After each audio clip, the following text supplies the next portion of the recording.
Welcome to Richmond Public Library's second edition in our Dungeons & Dragons tutorial.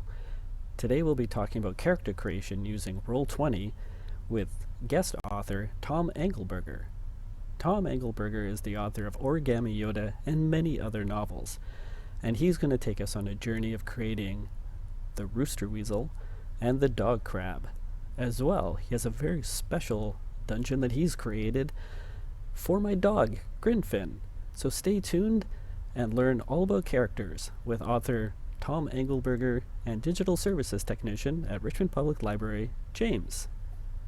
Just so we can get this on our record here, this map that you have behind us, do you want to tell our audience all about it? Because this is a really cool personal map here. All right, so this is a map. This is an adventure. Yeah, I had to keep my finger in front of me here. This is just an adventure into the lair of the Grinfin, a legendary beast, very scary. The only question is how sizable he is, but definitely the description of him is terrifying. He's terrifying. So our adventurers are going to go in.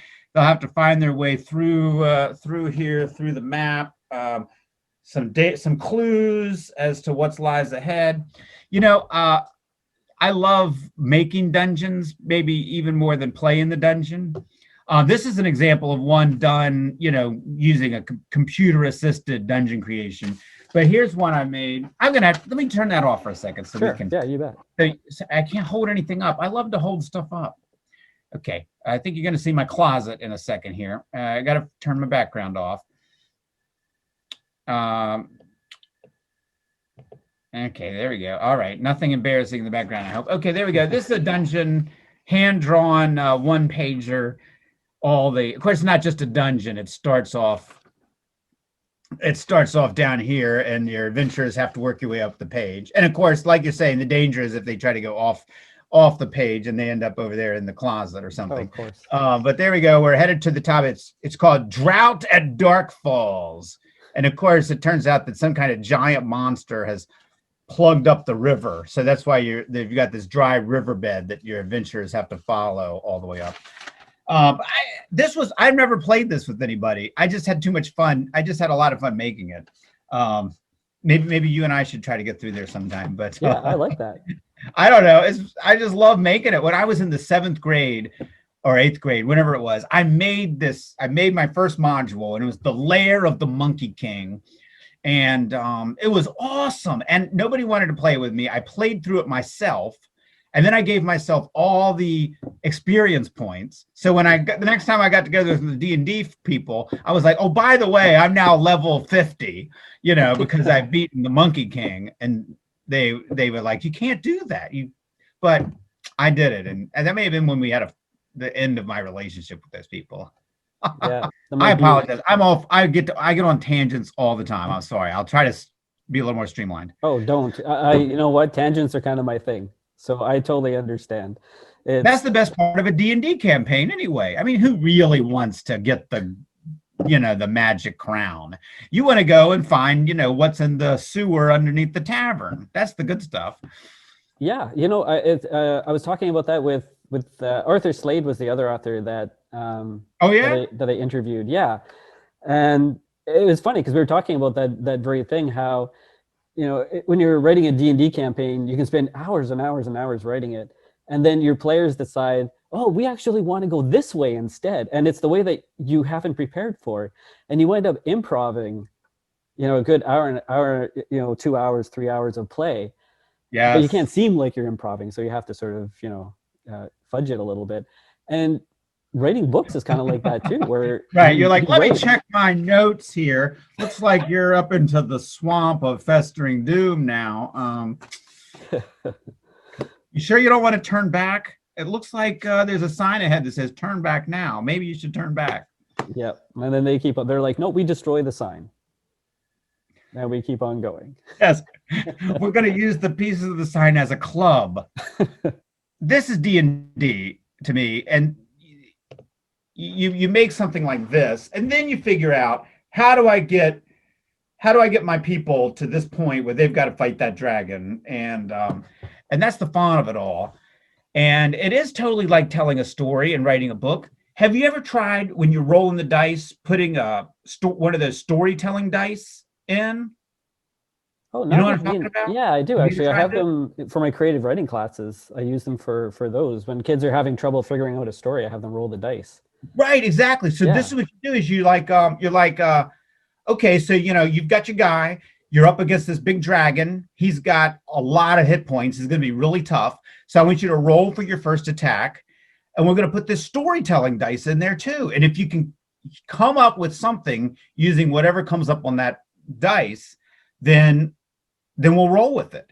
And so maybe they roll it and they get something like uh they get something. I can't remember what was on the dice. There's like footsteps. If you get the footsteps, that definitely is giving them the option to run away. yeah, But then again, maybe they interpret it differently. Maybe they're like, the footsteps mean I've got like a Legolas quality character. He's going to run up the dragon. He's going to run up the dragon's neck and plunge a sword right into the dragon's brain.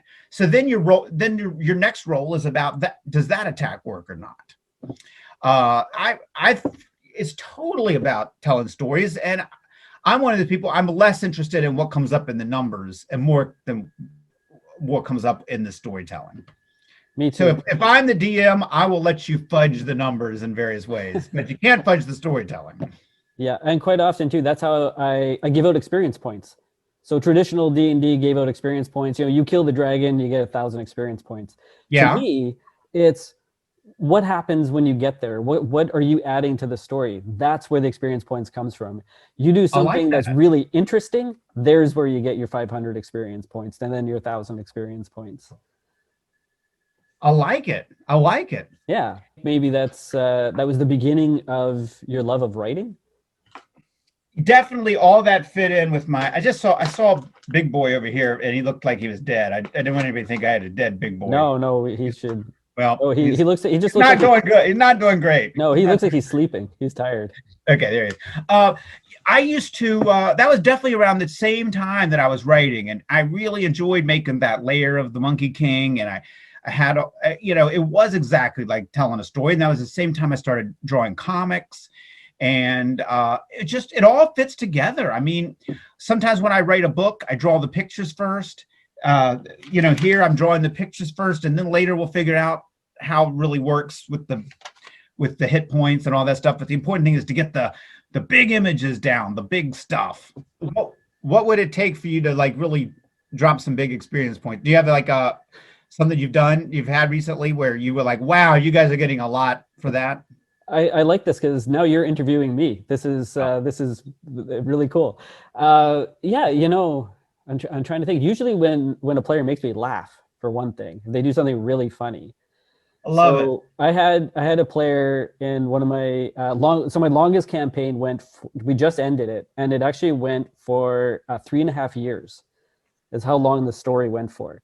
Wow. Yeah, we probably had coming in and out of the group in total maybe 15, 20 people, only 5 at a time. But people would leave, and then people would come back. So in interchanging about 20 people, but 3 people lasted from the very first game to the last game. Wow. One of those players in the very beginning said to me that he was really interested in time travel. And so he was wondering how we could add that to Dungeons and Dragons. And it turned out that he was a big Doctor Who fan. So I created a subclass of the sorcerer as Doctor Who. Yeah. And then when he got to level 6, he was able to summon, we called it the blue box. So he was able to summon basically a TARDIS. And it could do different things. And one of the things that it could do if he rolled right is that it would go back 20 minutes in time. And so I they were playing, and one of the characters died, as often happens in Dungeons and Dragons. So he says to the players, let's take his corpse, put it into the TARDIS, see if it goes back in time, and maybe it'll go back before he died. And let's see what happens. uh-huh. And so I did, though he did, and then he rolled the right numbers on the dice. The TARDIS went back in time. Then as the DM, I thought to myself, well, I can't make this a resurrection machine because then nobody dies in the game. So I have to make this so that there's some cause and effect here. So what I did was, as soon as that happened, in the distance, they heard the voice of this character coming, and they realized, oh, he's it's gone back in time. He's still alive. And then when they opened up the doors, the dead body of the character was still there. So the character that was alive, they didn't know where he came from, but he truly believed he was that character. And they didn't want to tell him that his dead corpse was actually still inside of the TARDIS. So they kept it hidden. For 3 years, they had this corpse inside the TARDIS. And every once in a while, when they would all go into the TARDIS to hide from a big monster or something, they had to figure out a way to make sure this guy did not see his dead body inside of this TARDIS, because they didn't want to tell him that he's actually dead. That's crazy. As you know, there are probably great Dungeons and Dragons games that are better than a lot of actual books that are out there. And part of it is that the team creating this thing together, and the spontaneity and the random stuff that gets inserted into it based on the dice or different ideas or new input that you've gotten. Maybe halfway through a story, you get a new monster manual and you want to try something out. I mean, it's really an amazing way of telling stories that I don't know if it ever existed before. So let's talk a little bit about character and character development, because you've created some pretty interesting characters. So it's been a little while since I've read The Strange Case of Origami Yoda, but Dwight was the character. That's right. Yeah. Yeah. See, I still remember. Oh, Dwight. Yeah, super interesting character. So when you come up with a character, are you sort of a pantser where you just write just write and see where it goes? Or are you a plotter where you write down how things are going to go and then you follow the guideline? You know what? I've done almost every different possibility for different books. For the Origami Yoda books, I started to grow this group of characters, and then for each book, I would say, well, this character will do this, and this character will do that. But for other books, I've tried to let the characters interact with each other and see how that takes them in new directions that I wasn't expecting. And that has happened some in Origami Yoda, but especially in my book, Fake Mustache, that was really about these different characters bouncing off of each other. And I decided to let them really control where the story was headed, not me. And so that's why that book goes in so many crazy directions, because I made it a rule that I wasn't allowed to stop them. And Fake Mustache was hilarious. Oh, well, that's nice of you to say. Yeah, it was. It's one of the books where, if a kid comes in and they're just looking for something that's just really fun, they're obviously having a hard time and they just need to sort of have some real moments of happiness. It's a go-to book. It's really good. Oh, that's nice of you to say. Yeah, that book is like one character is basically me, a character a lot like me, just this nerdy guy. And then I added in a character who's like the opposite of me, Jodio Rodeo, a TV star that's a twist on Hannah Montana, whereas Hannah Montana was like an actress pretending to be a cowgirl. Jodio Rodeo was like a real cowgirl who was pretending to sing for her TV show. And we put these two people together and made them try to save the world together. And that was a lot of fun. It's a lot of fun writing a character that's nothing like yourself. I think that's why a lot of people like to play D&D, to have a character that's not like you. But it's weird to actually talk about the creation of a character, because with D&D, that moment of creation is, really, literally, the moment because you're by filling out the sheet. You've got your sheet here, and you're like, oh, I've got to figure out how much of this, how much of that, and there's really a moment when you define that character, and of course they're going to grow, but there's still that one moment. But when you're writing a book, it's so much more nebulous than that. Like Jodio Rodeo, at first I didn't even know she was going to be a star of the book. I thought she might just sort of be somebody mentioned in passing. And then she just grew one little piece at a time until she showed up and basically took over the whole book.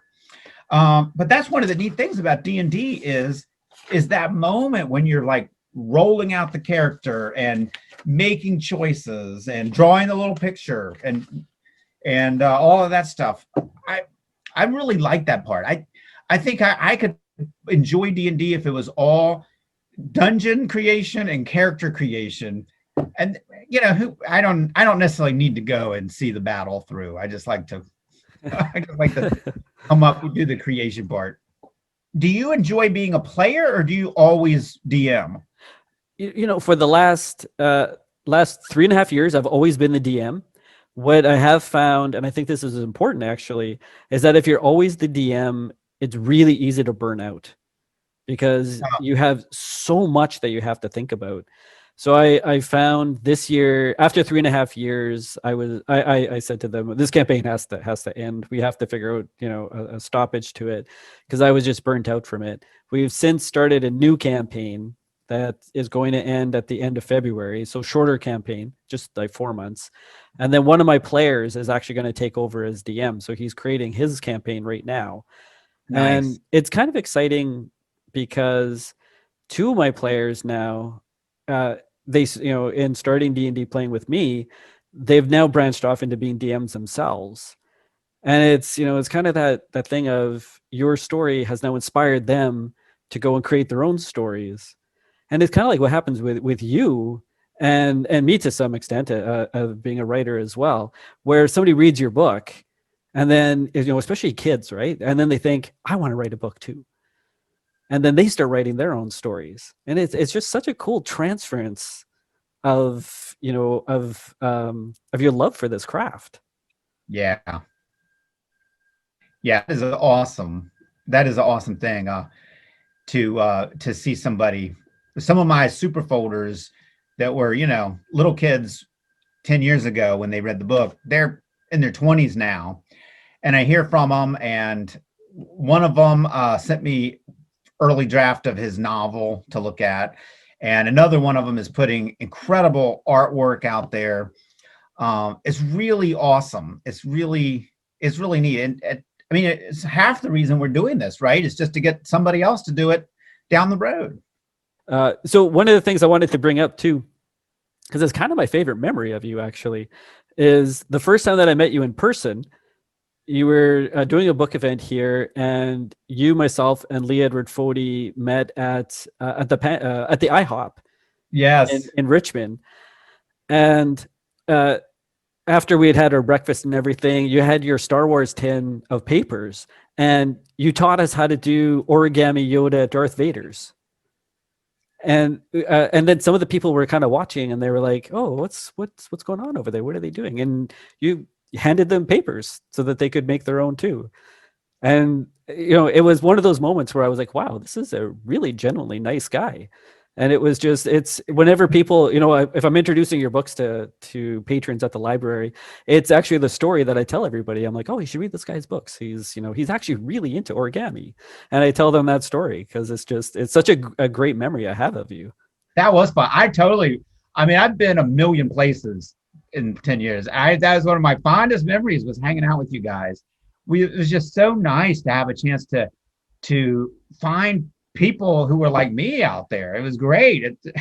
Especially that far from home, 3,000 miles from home. And here's some people who I would love to hang out with if they lived 3,000 miles closer to me.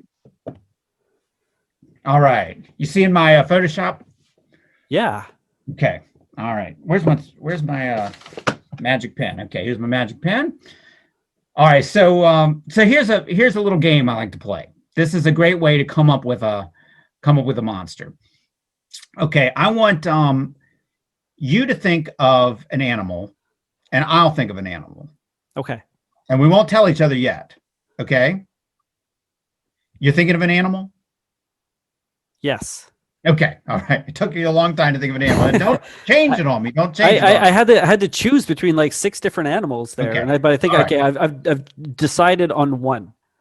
Okay. So to make this an extra challenge, this is not only going to be a made-up monster, it's also going to be a nose monster. Now, you may have seen my nose monsters on Instagram. What I'm going to do is I'm going to draw your nose and then get input from you based on your animal and my animal, and we'll make up a monster to go with it. Okay. Okay. So give me a profile. Look to the side there, a nice profile. Oh, Okay. Now, ladies and gentlemen, I'm drawing his nose. I think you agree with me that it looks a lot like that. Okay, there's your nose. You can turn around now. okay. Yeah. There's No, your that's nose. pretty good. That's a That, great that, looking nose you got yeah, there. that's my nose for sure. Okay, now, what animal were you thinking of? I was thinking of a weasel. A weasel. Okay. Yeah. I was thinking of a rooster. Interesting. Okay, so we're going to make a weasel / rooster combination here. How are we going to do that? How are we going to do that? Okay, let's see here. So the great thing is we're not starting with a blank page. It can be hard to start with a blank page, but it's not blank. We've already got a start. So now we're just going to see how we're going to use that start to get going. A thing we know about weasels is we know they've got a lot of teeth. So we're definitely going to want some teeth. And then they've got long snouts. But we've got this weird shape here. I don't know what we're going to do with that. We're going to have to turn that into something. Oh, I have an idea. So what do you got? Okay, so roosters have the comb thing on the top of their head. Yes. So that's the comb.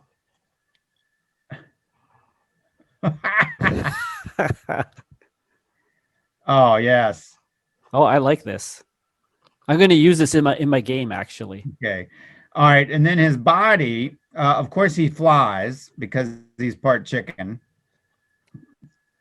And then he'll have like a rooster tail back here. But then he'll have 4 little weasel legs.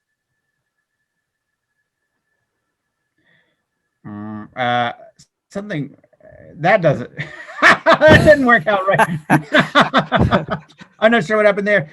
We should have made his neck bigger. So we'll use the magic of Photoshop and we'll make room for a bigger neck. Yeah, this will be a lot more weaselly. Yeah, that makes more sense. Oh, go back. Go back. Okay, and then he goes up. Back to my pen. Here we go. Oh, yeah, there we go. Oh, that's one tough customer. There. You don't want to run into that guy.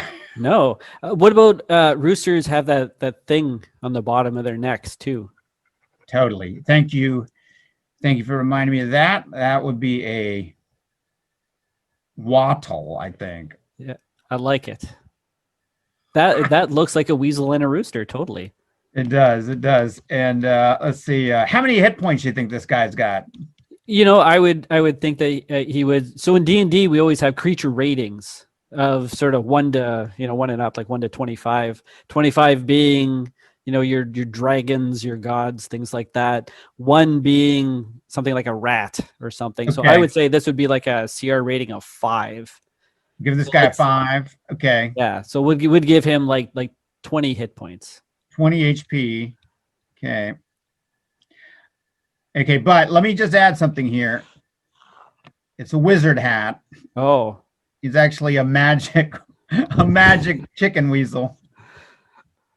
That was unexpected, right? Yeah, that kind of took me by surprise because that changes things a little. Yeah, totally. He's good 20 HP. He's got yeah, because now I see he would probably have something like Misty Step, where he can disappear and then reappear within 30 feet of where we want to see. All right. Now I don't know if you may not have a art program handy, but I want you to try the same thing. I'm going to give you the same challenge. Okay. Well, I'm going to do it. I'm going to do it on my paper. Okay. I want you to start with my nose and 2 animals, and I want to see what you come up with, and then these 2 animals are going to have a battle. Okay, I'm going to think of my animal. Okay. I'm going to unshare my screen here so that sure. You can show people yours okay, better. Perfect. All right, so I'm going to think of, okay, so I got my animal in mind. How about you? Oh, yeah, I've got my animal. Okay, you're fast with that. I take like 10 minutes trying to think of, I was thinking I wish I could be more prepared with animals. But, okay, but I got one. Okay, so let's see your profile. Okay, my profile. Okay. You come a little bit closer to the screen because you're disappearing into your background. There, perfect. Okay. Okay. Okay. So All right. that's what So I hold that have. up. So there's I'm very insulted. All right. Now, one thing to remember is, and I didn't need to do this with the weasel chicken, but you're allowed to rotate that nose any way you want when you get started. Oh, okay, that's good to So know. that can be like the bottom, the Oh, top, yeah. however it works, as long as you incorporate the nose, it's Okay, I allowed. think so. I chose a dog as my animal. Okay, I chose a crab. A crab. Okay. Yeah. So then I am going to rotate my paper. Okay, so And I'm and going out to, of fairness, I think this should be a class 5 also, right? I mean, yeah. Oh, for sure. Yeah. So okay, there's, okay, there we go. okay. Okay, looking good, looking So, dog-like. I'm not seeing a lot of crab there yet. no. Now I have to remember what a crab kind of looks like. So I'm going to do this. And then crabs kind of have these like spiky bumps. Like it's like armor, really. Totally, yeah, they are. Yeah. So like kind of like this. Yeah. You can see why I don't illustrate my books. What are you talking about? It's fantastic. Well, thank you. Yeah, I mean, a crab has got weapons on its armor, so I mean, you're not going to be able to attack a crab without taking a little damage. No, not at all. And then, I think he's going to have... I'm just worried about my weasel. I would be worried. Yeah. You gave me a very powerful... I mean, this is why the weasel has the wizard abilities, though, right? It's kind of evening it out a little bit. That's true. Yeah. So I'm going to give this dog's kind of like, trying to think of what the, I want to say Dalmatian, but not a Dalmatian. It's, like the wiener dogs. Dachshund. Dachshund, yeah, Dachshund. So he's kind of like a Dachshund, but a crab at the same time. So there's his claws, and he's got one foot back here, and he looks like he's a little bit overweight, but that's actually just his shell. Like his shell is. Are you sure? I'm not sure. I think he's pretty low in mobility. As a Dachshund, I would think he's. My guy's got Mistastep, and your guy's dragging his carcass around. But the thing is that because mine's so strong, he doesn't have to be fast. True. He can wait for the opponent to come to him, right? So there, and then he doesn't look very menacing. That's the only thing.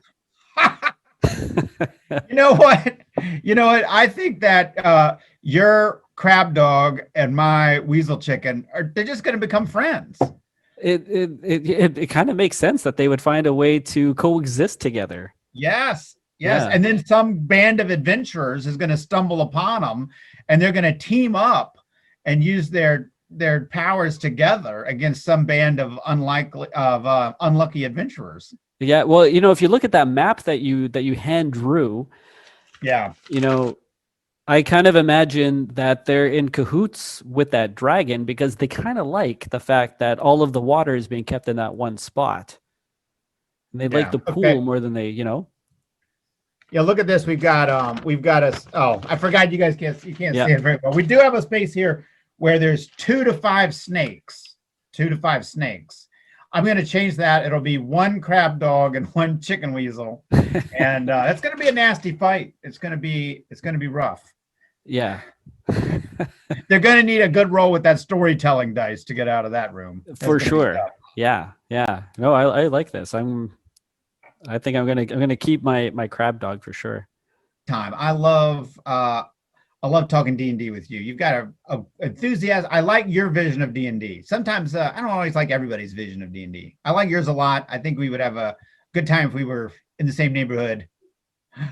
We would have a nice adventure together. Yeah, I think so too. Yeah, in the coming years when we can start traveling again, I'm sure you'll do a book tour up here. Who knows? Maybe I'll do a book tour down where you are.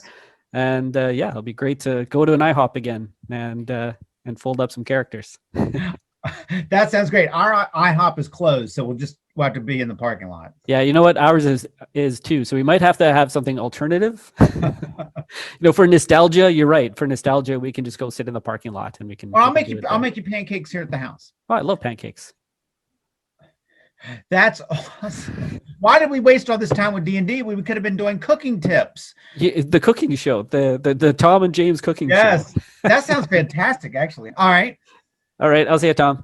This was a lot of fun. Thanks, man. Yeah, I really enjoyed it. And say hi to Cece for me. And yeah, really hoping that you guys are doing well. So.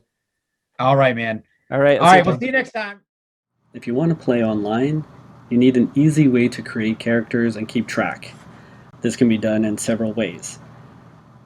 You can either create the characters on paper, where players just tell you the stats, and that can work, or you can use Roll20 to create the characters online and then have really easy access to rolling dice for stats, for combat, for everything. So I'm going to show you how to do all of this.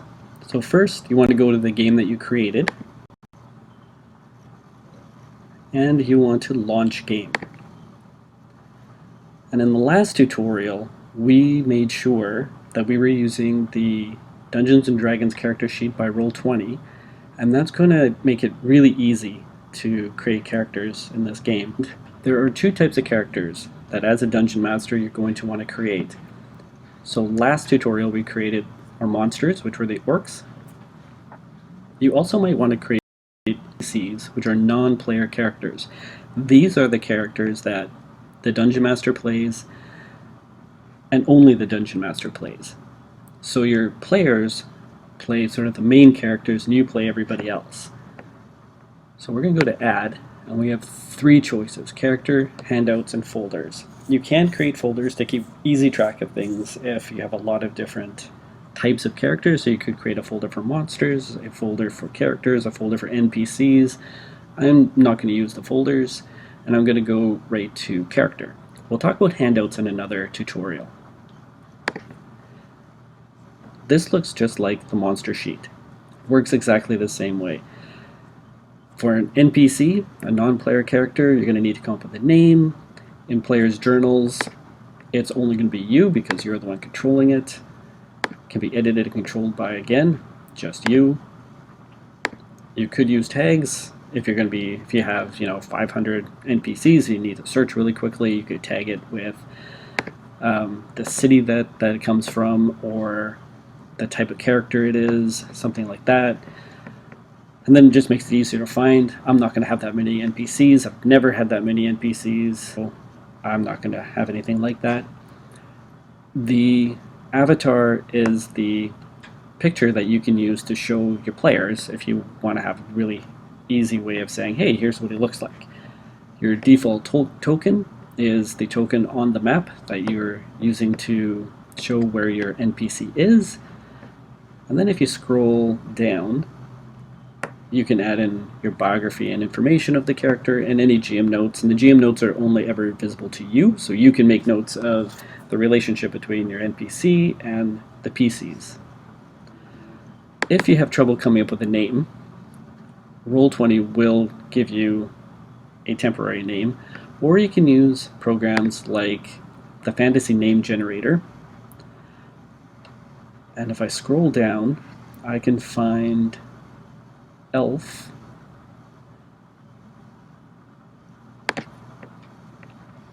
And it comes up with some names.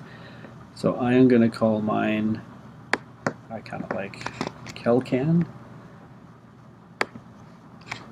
So copy and paste, make it really simple. And Trarek is going to be his last name. There we go. So there's my character's name. If you want to have some art that represents your NPCs or even your PCs, you can use a website called Pixabay. Pixabay is free. There's no royalties. You don't need permission to use the photos. You just go to the website. I typed in male elf. I looked for illustrations, and then I click on free download. I'm going to go for the smallest size so that it loads quickly. It's just a tiny little picture, so it doesn't have to be, super big. I'm going to save the file. Now, when I'm here, I can go click to upload and upload your file. So there we go. Now we have what my character looks like. I'm not going to worry about the token right now. I'm going to do everything else. So now I'm going to save changes, which will bring me back to this sheet. So I have, so for example, if I was the DM, I said, hey, you meet Kelcan. I can click show to players and it will actually show them that picture. Create an NPC will bring you to this sheet, and then you can type everything in.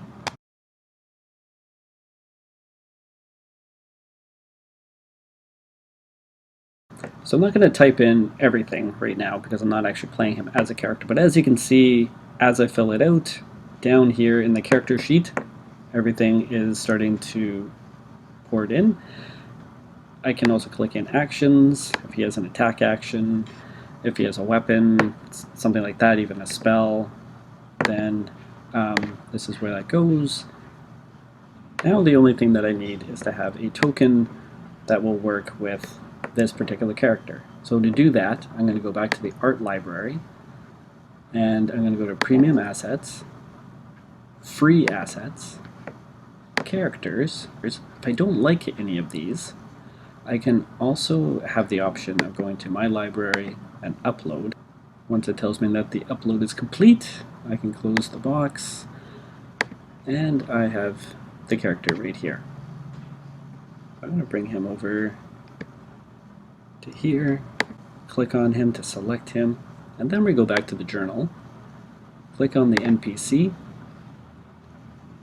go to edit, and then use selected token.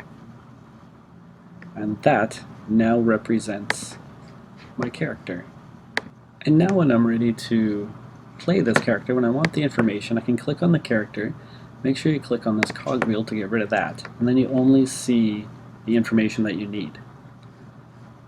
And you can play this character. If you don't want to be confined to the box of Roll20, you can always click this box on the left-hand side, and it will pop out your window. Now you can use this window outside of Roll20, just minimize it. The second type of character that you will probably want to make is a player character. So as the Dungeon Master, you are going to start the player character's sheets, and then they can continue it afterwards. So if you go back to Journal, click on Add, and we're going to do Character. Your players will tell you what kind of character they're going to create. So again, they might go to the name generator,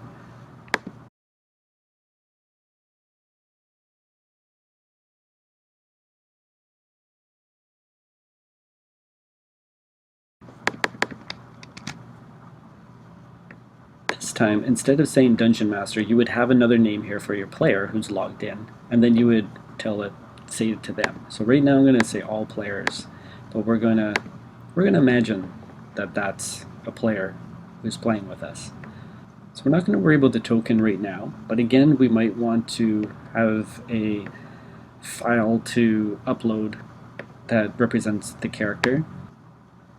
I often like my players to find tokens that they like that represent who their characters are going to be, and this is what we are going to use. I'm going to click Save Changes. And again, if they wanted to show the other players what the character looks like, we have the option to show to players. For now, we're going to go to Character Sheet, and this part, because now this is in the player's journal, because we put it into the player's journal, they would be able to do. So you could walk them through the steps. If you have any special rules that you have in your game, you can tell them this is how I want you to roll for your stats, what kind of characters you can use. If you are using Roll20 to create your character, do be aware that you are limited to the books that you have bought through Roll20. So if you haven't bought any books, which I have not, then you're going to be limited to the information that is available through the open game license. You can input information yourself, which takes a little bit longer, so I'll show you how to do that as well. So for now, we're going to use the Character Mancer. We're going to click on Next, And we start making our character. So choose a race. I'm going to make him a half-elf. It has information on the right-hand side, in case you were curious what the differences are between the races. You can increase 2 ability scores. So I'm going to do Strength, and I'm going to do Wisdom. My alignment is going to be Lawful Good. Is a medium-sized creature, which all players normally are. Speed starts off at 30. Skill proficiencies, depending upon what kind of character I have in mind, I'm thinking he's probably going to be a paladin. So I'm going to give him Religion, and I'm going to give him Insight. I get to choose a language, so I'm going to have him be able to speak Orc. Very handy in this world that I've created. And then there's a little bit of extra information for the race that I chose for half-elf, that he has dark vision and Fey ancestry. And now I click Next. So next, I get to choose a class. As I said, I was going to make him a paladin. And it tells me a little bit about the class on the right-hand side, as well as the left-hand side. My skill proficiencies, again, I get to choose 2 more. We're going to go for athletics, and we are going to go for medicine, which can be handy in a game like this. This character has some extra abilities, such as lay on hands, divine sense. It tells you what kind of equipment they can use. Click Next. My ability score method, we only have one choice because this is the free version of the game, which is custom. So we are going to input our scores. So I'm going to pretend that I've rolled my dice, and I'm just going to input a bunch of numbers here. And if you're curious what constitutes a good score,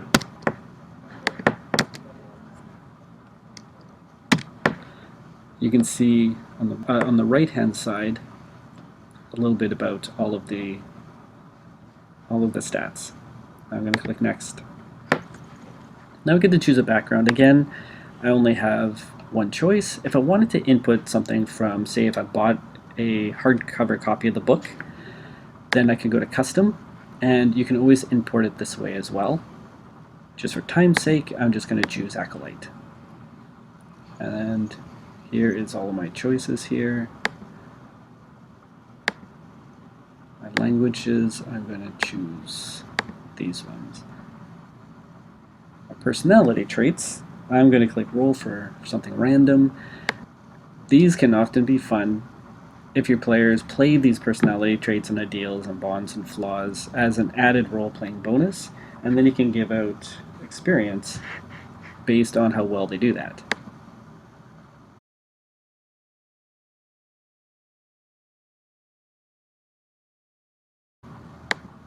Next, how would like to choose your equipment? So before I can do that, how would you like to choose your equipment? I am going to go with class equipment.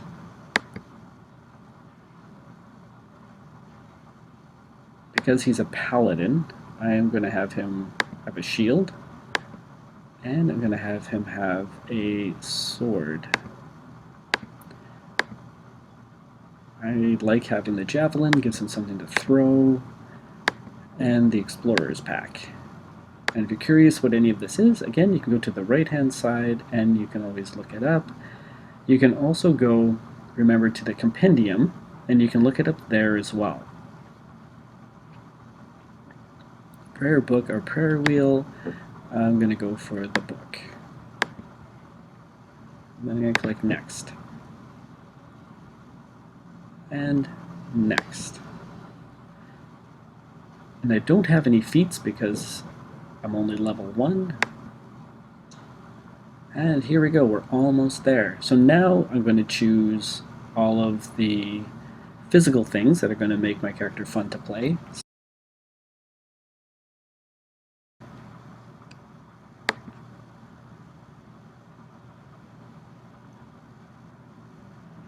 And now we come to this page, which is the review. We are almost finished. So if you scroll down, take a good look at everything, and I can apply the changes. And it builds our character.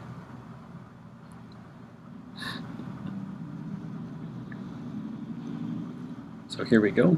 This is our character sheet. Again, if I don't want it confined to the window of Roll20, I can click to pop it out. Gives me a little bit more control over it. That way, if I change screens, I still have this. I can print it out if I want to print it out. I can check out the bio. I want to add in all of this as well.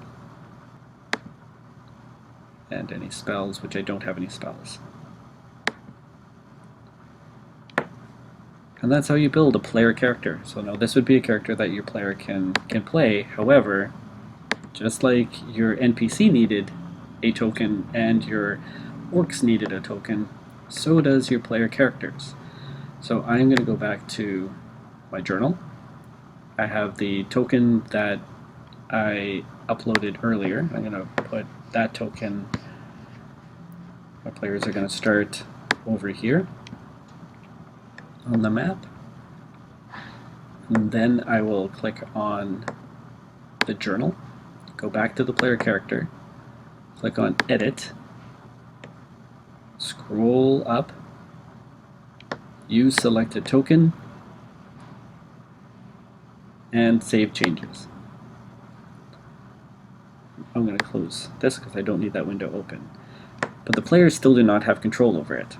I now need to either double click on the token or click on the cogwheel here. Brings me to here. I like to use the nameplates, and I like to have the characters' names on here. I find it just helps me to remember them. Controlled by, remember all players represents my player character right now. So I would say controlled by that player. Okay, so next, represents character. We need to make this represent that character. And there we are. Click save, and now the player can move that character around. And that's how you make characters in Roll20. Just keep adding more and more as you go. If you do get too many, you can always create folders to keep them in, to keep track. Whatever works for you is the best way to do it. But just remember, keep things simple and you'll keep things fun. Thank you very much for tuning in.